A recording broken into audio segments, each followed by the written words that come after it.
number 33 in the 50 most relevant players for AFL Fantasy, SuperCoach and Dream Team for 2025. We are talking about the Western Bulldog ruckman, Tim English. Top of his line the year before. One of the most expensive players the year before. And is he a lesson that set and forget is not the way to play the game anymore? Yeah, I'm going to have some fun on this episode. We are talking all things Tim English and the Rucks right throughout this episode of the 50 Most Relevant. Joining me on this podcast, a member of the coaches panel. He's also the co-host of our Keeper Ranks that we make available for our Patreons. So if you want to become a Patreon, all the details for that are in the podcast description. You can go and check that out. Full 8 series, 8 tiers. It is there ready for you, ready to go. I am talking about Kane. It's back on the pod. Hello, mate. How are you? Tim English.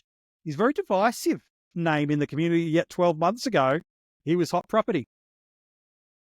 Oh, 100% MJ. And that's always what happens when you have the season you had in 2023 and then you regress down, especially when people jump on at the start of the season at a massive price tag, and he just didn't deliver simply, did he, MJ, based on what we thought he could be in this, particularly in those early rounds when with that investment, you're throwing the vice captaincy or captaincy on him pretty much every week. And yeah, it was just a dip. It wasn't a dip into insignificance. It was just a dip that left him, more in that 4th or 5th ruck position as opposed to clear-cut number 1 player in the comp. Yeah, like you look through all of his elements, like a seasonal average of 104 points in fantasy and Dream Team. Like, it's just not bad, but it's just not top of the area, both in his line and top of his career of what he can do. But he's still setting you back $1 million plus in AFL Fantasy and Dream Team. An average of 108 in SuperCoach. It's not bad, but it's just 15 to 20 points per game on average away from what the top end guys were doing for us, especially when you're paying for an almost 130 average. But you can argue there's value and upside of 10 to 15 points per game in fantasy, 20 points per game in SuperCoach in that format. He is 100,000. Last year, a season high score in SuperCoach of 139 against the Cats. It's a fair chunk off what he did back in 2020, though. He joined the 200 club with a 204 against the Bombers in SuperCoach. While in fantasy, against the Dockers, early in the year, he did deliver us a 141. Again, you just got to go back to that career season of 2023. Against the Cats, everybody's favourite team to ruck against just about, where he gave us a 158. He's not your traditional ruckman, though, is he? We'll talk about other rucks, I'm sure, throughout the 50 most relevant. We've looked at a Tom de Koning, we've looked at a Matt Flynn. I'm telling you, there are more rucks to come through the 50 most relevant without any question. But he's not your traditional, physically imposing, hit out to advantage ruckman, lumber his way from contest to contest. He's in the closer mould to what Brodie Grundy was at his peak, which was really clean below his knees, can win the hard ball when there's an opportunity to take an overhead mark, whether it be the chop out need out of defensive 50 or slide him forward. We need to add some stability to our forward line. He gets in and around, involved the contest, his uncontested possessions and contested errors. They're midfield territories at times in his career. And we will talk about the drop-offs and ruck and stat line in a moment. But from just a pure top-line perspective, this isn't an additional midfielder for the Bulldogs. And understandably so, when all the cards fall his way, this is one of the best fantasy players going around, let alone the best rucks. Yeah, well, MJ's career years would say that, wouldn't they? There's not many players that have scaled the heights that he scaled in 2023. And you're right, the way he builds his score, especially when he's on, like it's his work rate away from the opposition ruck that's super, super impressive. And it felt like that thing in 2023 that really put him over the top, particularly in SuperCoach, was the intercept marking and also going forward and taking a contested mark and kicking a goal. Like he's been a guy that basically for his last 4 years, he's anywhere between half a goal to nearly a goal a game on average. So that's really, really important. Those are massive points. We know particularly contested marking in that 4 to 50 and in that D50, like they're big point opportunities. And it just felt like he just wasn't at his very best last year. And, as a result, he's fallen back in the pack, but he's still a quality player. Like we're talking about it like it's a horrible year in 2024. And again, he's 4th for Rucks in AFL Fantasy and he's 5th for Rucks in SuperCoach. So in a way, it's more of a credit to those guys that have jumped up, particularly last year it was named Curvis and Sherry in SuperCoach that really made those big strides. And we've known that Max Gawn's been a star forever, and Rowan Marshall in the last couple of years has scaled, really, really massive heights. So it feels like as a whole, and we've discussed this before too, the ruck position, it's not just one or two anymore. There's a genuine class of 5, 6, or 7 that can jump to those heights. And I think that's the really interesting conversation this year in 2025 is who are the top 2? What is the difference between 1 and 2 and 3? Is there a group of guys that maybe we want to have a wait and see how it all pans out as we get actual football?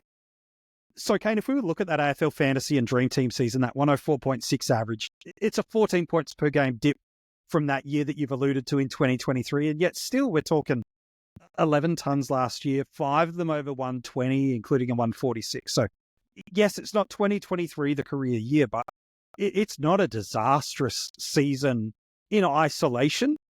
It becomes the quote-unquote disastrous season when you base it off the price point you pay and what others were delivering at that time. But still, some ceiling in there, including a 146. And importantly, the basement's still pretty decent too. Only twice last year did he drop that scoring floor under 80. Still top 25 in the league for points, important given he didn't play every game.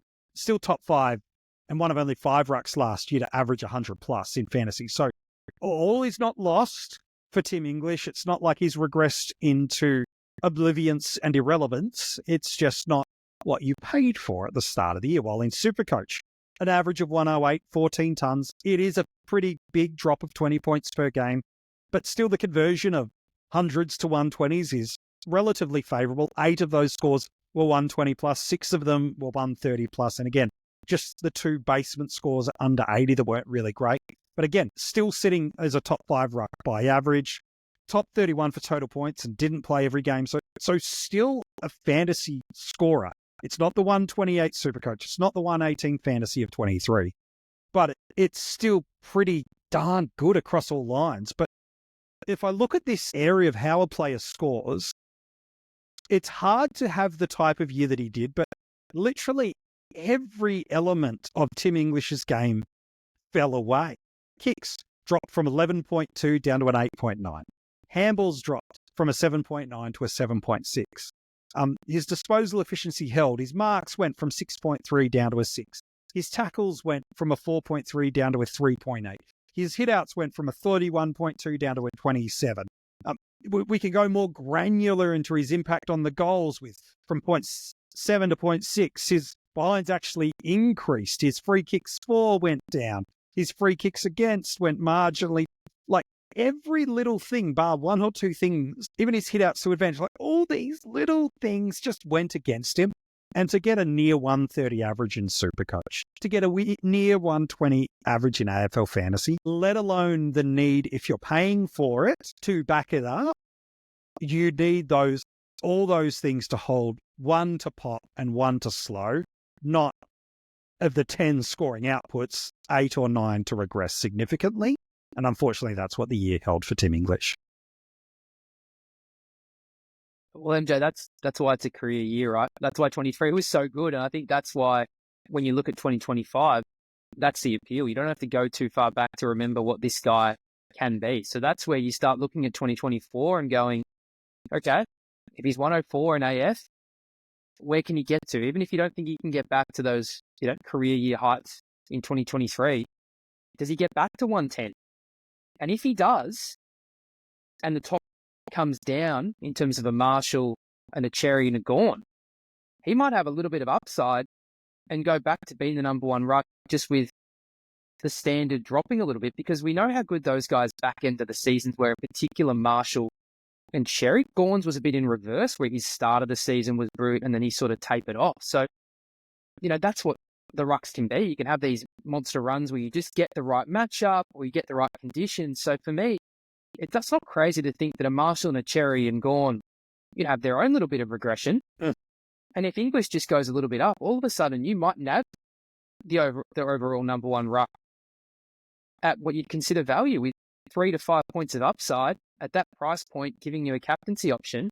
And I think that's the appeal, is when you're considering English invariably, like all these positions, you really have to consider everyone else, because we know in the other lines, you've got 6 or 8 options, right? So you've got a bit of margin for error, and that's where the rucks are a bit different. And that's where last year it was really painful, people that didn't have Sherry. If you had, for example, a Gorn and an English, you're going, damn, I don't have Marshall or Sherry. Whatever combination you had, you're always looking for like that top tier. Whereas in the mids, we know as long as you've got the few that are really separating, really M5 onwards, you can mix and match with 5, 6, even up to as of 10 guys, depending on how long in the season is to go. So that's where I find it really fascinating, is you're weighing up probably 10 to 12 rucks all the way from the top to these value considerations. And then you've got to couple that with the makeup of the other 3 lines. And that's why rucks is always tricky. And that is probably the appeal of going set and forget in the past, is just going, I'm comfortable with these 2. I'm just going to leave that line and I'll worry about the others. Because what you do with your rucks in your starting squad structure, it changes everything how you start with the rucks. If you go set and forget, well, not only are these your 2 captaincy choices, but now also it changes how high and how deep and how wide you can go in other positions. Conversely, if you go for a little bit more of a value approach with some names through there, and we've already looked at a couple of these through the 50, like De Koning, Flynn, and Darcy inside the first sort of 15 players. Well, now all of a sudden, other options at the top end sit for you. Other options at the top become available to you. And so what you do in the ruck dynamically changes everything. I suppose before we get a bit more granularly into the rucks in general, because I do want to have a bit more of a chat about that, what do you think was the causation of the scoring dip across all these different arenas for Tim? Because I don't think it can be coincidental on just one thing.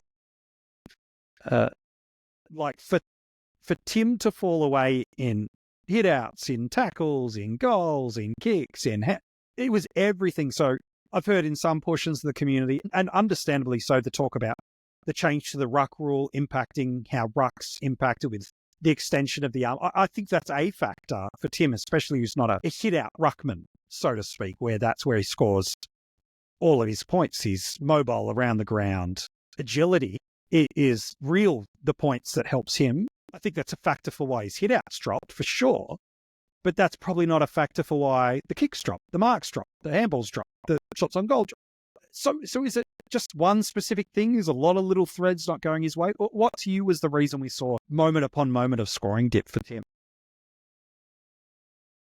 And I just think it's purely, that's what career years are.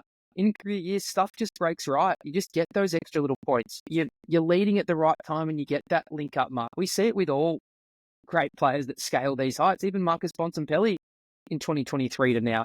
Sometimes you just have that year where you feel like you can do no wrong. You go for a mark, it sticks. Even your bad kicks, they hit the target. Like, it just feels like it was one of those years where we're going to look back on his career and go, Tim English in 2023, he was just on. And he's just fallen back a little bit across the board. Even in 2022, he had a really good year. But I just don't think we're going to see what we saw in 2023. And that's where, for me, who knows exactly what it was. But I think the more curious thing is, if you consider last year to be a bad year, and as you flagged, it's bad when you paid top dollar and you're expecting 120s and 130s across the formats. But it's all about the projection. And that's the funny thing about all of these strategies, whether it's set and forget or value or a combination of the two. At the end of the day, set and forget is great if you pick the best 2 rucks. Correct. And that's what this whole game is. I think sometimes we want to make it about structures and strategies. At the end of the day, if you pick the right players, any of these strategies work. If you find the best 2 value rucks and you pick it and you nail it, you're flying. If you find the best 2 rucks of the year, particularly if they separate, like we've seen in years past with a Gorn and a Grundy, you're a genius. Yeah. But at the end of the day, it's about picking players. And the hardest thing in this game is we've got a set pool of money to do it, and we can't have everything, right? And that's why it's so fascinating. You make one change, invariably you probably change another 6 things. So that's where, for me, you've got to put your projection cap on. You've got to say, where is English going to get to? Where are these other guys going to get to? Because, again, it's all well and good to go 105 ruck. In years past, we'd be ecstatic with 105 ruck. Yeah. The problem was last year we had two guys going upwards of 115. In fantasy. And in years past, we've had Rucks go 120. Yeah. Look at the midfield last year, MJ. To say that Adam Treloar is just over 110 and he's the number one mid, you'd feel like 110 is a great number. We always say that's the Uber territory. But in years past, we've had guys go 115, 120, upwards of 125, 130. So that's where this game is so fun, is that, yes, we can take lessons and learnings from previous years. But at the end of the day, it's for 2025. You've got to put it into practice for this year. And invariably, the picks that win you the comp are when you get those projections right, you make those calls, get them right. You see a trend before it happens and you jump on. Like, that is the game. Yes, we've got data and things that we can use, but the one I feel like that always bobs up its head is if you think a guy's a 100 guy and he's averaged 90 at the halfway point of the season, he's probably going to find a way to get there, and he's probably a guy that you want to jump on because you know the good scores are coming, particularly these guys that we've seen 5, 6, 7 and beyond seasons where you know who they are. Unless there's an injury there or another circumstance that's changed their role significantly. Yeah. That's sort of how it turns out to be, isn't it, MJ? What goes up must come down, and often the guys that start slow, they revert back as well. So as much as we love all the strategies, at the end of the day, you have to put your money where your mouth is and make a projection. If you've got English as a 110 guy and you've got those other guys coming back to the pack, by all means pick him. Yeah. But the hard part, particularly with the Rucks, with only two of them, you have to be right. If you can be right with set and forget, happy days, you're laughing.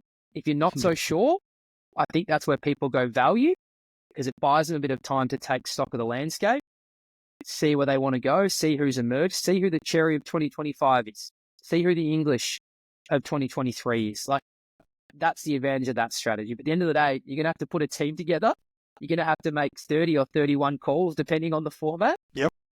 And that's the skill, and that's the hard thing, and that's invariably why people keep coming back, right, MJ, is that 100%. Every year is a new year. Yeah. Oh, look, thank goodness for Supercoaches and Dream Teamers. You've got the flex. And so some of that positional scarcity for Rucks, certainly how we've seen the game change, more Supercoach with the favourable hit out to advantage.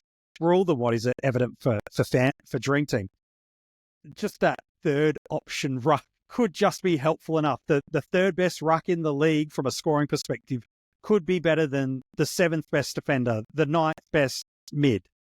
This is the beauty of the flex for us. Particularly in Supercoach, it has been in the past, hasn't it? That's been something that we dreamed of in the past. Yeah. We couldn't often fit in a Sean Darcy in that career year if you already had a Max Gawn and someone else. So correct. It has been a position in recent times that is starting to be, when you look at the top 20 players, it feels like there's more Rucks in there than ever.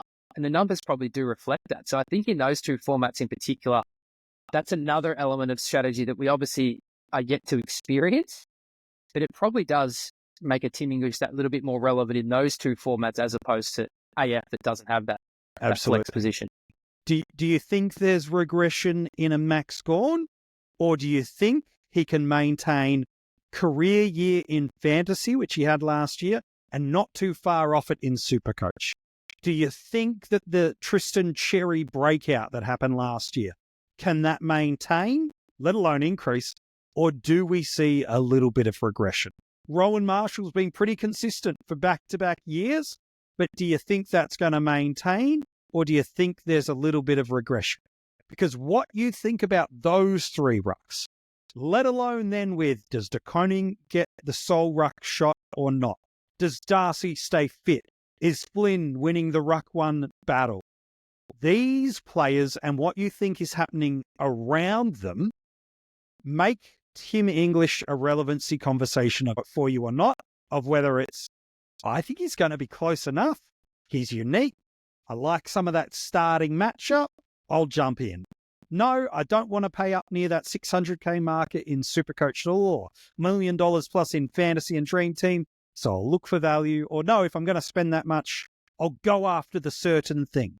But is 2024 a tale of warning around set and forget? Or more, as Kane has alluded to, how important it is that when you get that prediction right, how strong it sets you through. One last thing I want to talk about, Kane, before we look at what this means about where you draft him on the keeper platform, which is where the coaches panel chooses to draft in 2025. is just around this buy that he's got. Because if you look at him as a starting option or a early quarter or a third of the year, it's a little awkward based on who else is on the buy. But if you look at him as an upgrade option, especially off of a Flynn or a Darcy type, it's a beautiful spot. But it's awkward because depending on how you look at it, the buy could be favourable or painful for you. Oh, 100% MJ. Like typically that first mid-season buy, which is the one that Tim English has in round 12, it's normally something that we target as an upgrade, don't we? Just because we know that we can go to them early. They're going to be there through the remaining buys. And obviously English as well doesn't have one of those early season buys by playing opening round. So that's appealing in itself. I think the hard thing is some of the other teams that share that buy. So even starting in the ruck line with the Carlton, Tom De Koning at the moment feels like one of those guys that we feel like has baked in value, just what he did last year without pitting it at side. We know Sherry's super popular and rightfully so, by the way, he in particular finished last year. And then you get to Port Adelaide, who maybe not the ruck, it's as much of a consideration, but Butters, Rosie, Horn Francis in the forward line. You know, there has been a lot of discussion about could there be a breakout defender with the departure of Houston. And then going back to the Bulldogs, Bont, Treloar, Libba, Carlton, Dale, Cripps, Newman, Walsh, whoever else you want to go with. It is a buy around that. How many of these guys do you already have going into it? Is obviously a balancing act. And then clearly after the fact, you can do whatever you like, right? As long as you think there's someone you want for the rest of the year, or they fill a role for you across a stretch of time or the right price, go your hardest. But typically that's a buy around where, yeah, we like to have a wait and see and have a look and just manage that. We don't want to have too many of those guys heading into that first buy round. And that's probably where I sit with English MJ as a whole. Is he's a nice watch and see. It's not as much value as you'd probably like. If he was 5 or 10 less, if he had that much of a dip, you'd probably feel a bit better. Or if there was an injury game or some of those just triggers that we look for that give us that little bit of confidence in value. But as we said, his bad year last year was more just the fact that he couldn't recapture the career form that he showed in 2023, and he did have a fall away. So, the ruck line's typically one I do like to find a way to have a look and see. And if it's backing in one big dog and a value, that's typically where I like to go. Because even if it's just not knowing who the top few are, how many times MJ does a value ruck present Jordan Sweet last year? We've seen Riley O'Brien in the past be that guy. We've just seen people just pop up out of nowhere and go, I need this person on the field. They are outperforming so much. I just don't want them on the bench. I need to find a way to get them on the field. Even Lloyd Meek last year, MJ, was another guy that if you jumped on at the right time, you're off to the races, made massive cash. So when there's only 2 spots, as I said, you've really, really got to be confident they're going to be right up there if you go set and forget.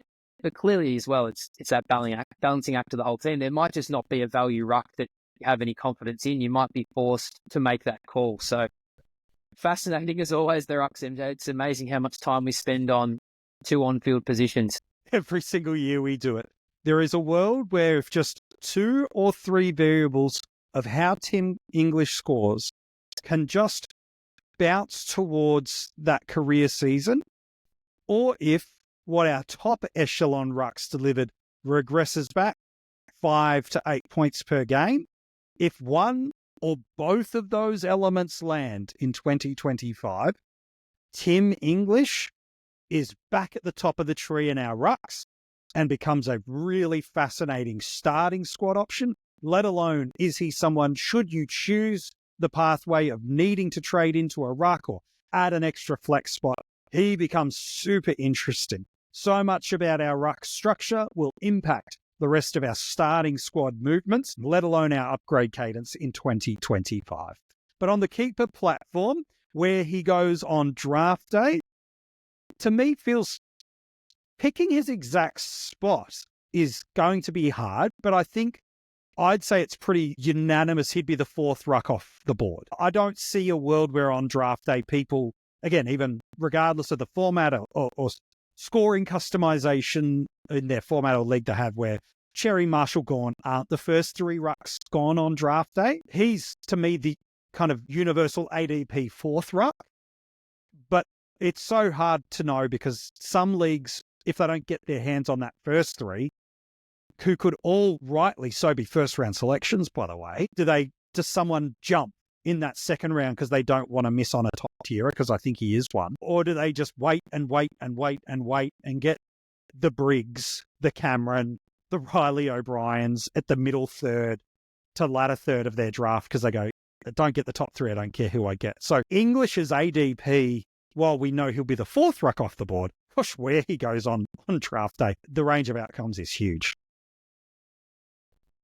Yeah, and that's where it really depends, MJ, how many have you got on field. If you've got the 7 midfield format that a lot of people play where it's 5 defenders, 7 mids, 1 ruck and 5 forwards, for me, I just don't see any real value going these rucks early, but just because the drop between your M1 and N7 is often way more than the sort of 10, 15 points that it is from an English to the guys you mentioned there who are sort of the 10th and 12th rucks. So for me, I sort of just am happy to wait on rucks and see where it falls and really build that strong midfield line. But again, you might play in a side that's only 3 defenders, 4 mids, 1 ruck and 3 forwards, and there's a bit more premium on English there. So the format that you're playing really depends, and that's how it shakes out the structure. But yeah, English is the 4th ruck in my opinion in AFL fantasy. Probably hard to see him moving from that point, just with how good those first 3 have been. But yeah, I just feel like it's a ruck year, MJ, where you can just wait and be patient and build out everything else. And, you know, if there's only 10 teams in your league, once you start seeing, you know, Riley O'Brien, Meek, DeConing will probably get pushed up as well. Like, you're getting a pretty good ruck. They're not going to take 2 rucks unless you've got the flex option till very, very late. It's just not worth it. And even in the absolute worst, you're getting stuck with like an Oscar McInerney, which is totally fine in my opinion if that's a late pick. So the strategy of that is totally different, but I think you're right. The main point there is probably the 4th ruck off the board. Yeah, mate, love talking about not just rucks, but fantasy footy with you. I know we'll have you back on the 50 most relevant, let alone throughout the coaches panel pre-season and the season proper. As always, mate, a pleasure to talk fantasy footy with you, bud. Thanks, MJ. Hey, if you want to go check out the rest of this series, you can. Wherever you're tuning into this episode, the 50 most relevant is there. If you're watching this on YouTube, for example, hi, subscribe, comment below. Let me know what you think. Max Gawn, Tristan Cherry, Rowan Marshall, all these guys are going to average alongside your predictions for what you think Tim English is going to do for us in 2025. If you're listening to this as an audio podcast, wherever that is, give us a 5-star rating, subscribe, make sure the notifications are on. So as soon as a new episode drops, you know it, it's there. You can get the headphones in and listen to the latest episode of the 50 Most Relevant. Inside the description of this episode, all the details to join our Patreon, reach us and get in touch with us across social media, get your hands on some Coaches Panel merch. So, who's tomorrow in the 50 Most Relevant? I'm going to make it super easy for you. Not so much to guess who, but I want to change the conversation that we've had today and look at the other end. I want to stay in the ruck line though, but I've preached a lot this year already about the upside of value in the rucks, the upside of value in the rucks. And we've already looked at a couple. Flynn, potentially undeniable. Darcy, potentially undeniable. English has already been a top liner a little bit over 12 months ago. But what I haven't done in 2025 is build the pathway and conversation for why looking at a top line ruck could be one of the most powerful and appetizing and compelling decisions you make in 2025. And it could be the thing that sets you apart from the rest. Yep, I ain't anti paying up for rucks. This guy that's tomorrow, I'll put it this way. If I was starting any expensive ruck, I'd probably start him. Who is he? You'll find out tomorrow in the 50 Most Relevant.